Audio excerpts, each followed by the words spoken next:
หายบรรไสพงศวรรณกรรมการกรมการเมืองส่วนกลางภาคผู้สินำแขวงพงศาลีพบปะโอ้ลมพนักงานของแขวงและเมืองบุญเหนือตอนเช้าวันที่31กรกฎาคม2026นี้อยู่ที่สโมสรแขวงพงศาลีสหายบรรไสพงศวรรณกรรมการกรมการเมืองส่วนกลางภาค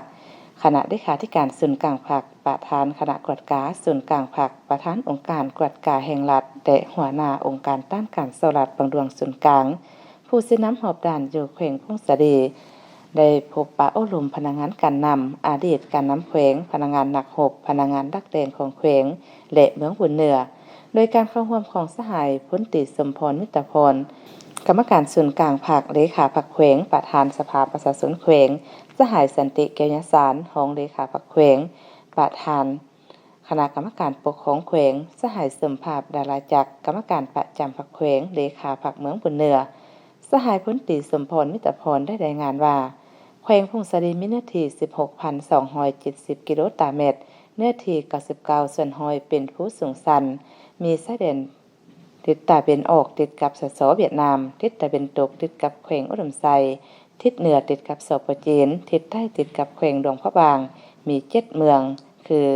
เมืองพงศาลีเมืองใหม่เมืองขัวเมืองสัมพันธ์เมืองบุญเหนือเมืองยอดโอและเมืองบุญไตโดยแม่นเมืองบุญเหนือเป็นเทศบาลแขวงแห่งใหม่ที่เป็นใจกลางมี503บ้าน 47,694 ครอบครัว 22,258 คนหญิง 99,711 คนมี15ชนเผ่าคือเผ่าลาวลุ่มเผ่าไตเผ่าลือเผ่าย่างเผ่าไทยเหนือเผ่ากึ่มโมเผ่าบิดเผ่ามงเผ่าอิ๋วเมียนเผ่าอาคาเผ่าผู้น้อยเผ่าศิลาเผ่าหาญีเผ่าโลโลและเผ่าห่อโดยซุมไส้ยกระดับและพัฒนาเส้นทางคมนาคมตามแนวทาง1122 4ทางออกสู่ตลาดภายนอกได้กำหนด5ท่าแหงปลายแหลมการปลูกพืชและต้นไม้อุตสาหกรรมเป็นสินค้าการเลี้ยงสัตว์ใหญ่งัวควายเป็นสินค้าการบริการทางผ่านการสร้างเศรษฐกิจพิเศษการท่องเที่ยวธรรมศาสตร์วัฒนธรรมตัวเมืองใหม่บุญเหนือและการผลิตกสิกรรมสะอาดในโอกาสนี้สหายบรรไสพงศวรรณได้ย่องยอสมเสยต่อแขวงพงศาลีที่มีผลสำเร็จในการพัฒนาเศรษฐกิจสังคมพร้อมทั้งเน้นให้สืบต่อจัดตั้งปฏิบัติแผนพัฒนาของแขวงบางออกเสริมใส่การปลูกการเลี้ยงแก้ไขยกระดับชีวิตการเป็นอยู่ของประชาชนสร้างรายรับตัวจริงให้ประชาชนมีอาชีพมั่นคงติดพันกับการผลิตกสิกรรมเป็นสินค้าส่งออกซอกตลาดจำหน่ายสินค้าให้ประชาชนสุกยู่ให้หัวหน่วยธุรกิจขนาดน้อยขนาดกลางให้เข้มแข็งสร้างเงื่อนไขสภาพแวดล้อมในการดำเนินธุรกิจค้นคว้าปัญหากิจการโครงการเลือกเฟ้นโครงการให้ได้จัดตั้งปฏิบัติตามแผน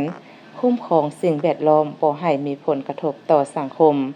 และธรรมชาติบ่อนทำมาหากินของประชาชน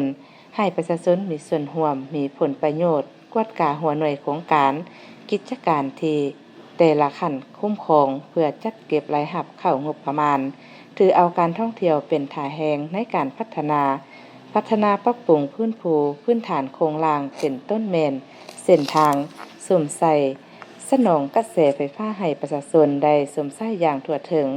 การพัฒนาเวียกงานสังคมเป็นต้นแม่นยกระดับการศึกษาให้มีคุณภาพสูงขึ้นสุกยู่ให้ประชาชนรับรู้เข้าใจความสำคัญของการศึกษาให้ลูกหลานได้รับการศึกษาเอาใจใส่เวียกงานสาธารณสุขขยายตารางรับใช้การพัฒนา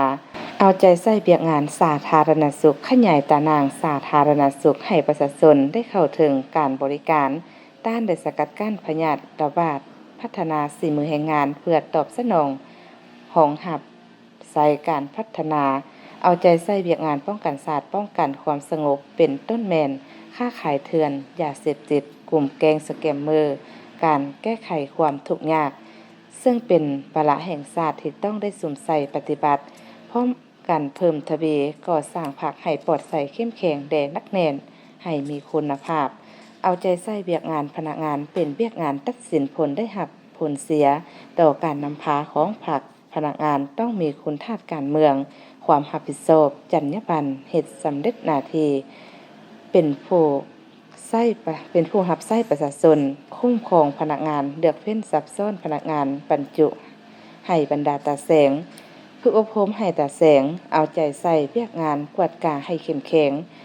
เวียกงานสภาให้เป็นองค์การตัดสินปัญหาสำคัญการสุกยู่จัดตั้งปฏิบัติเวียกงานต่างๆการเป็นตัวแทนให้ประชาชนคณะภาคต้องเป็นหัวจักนำพา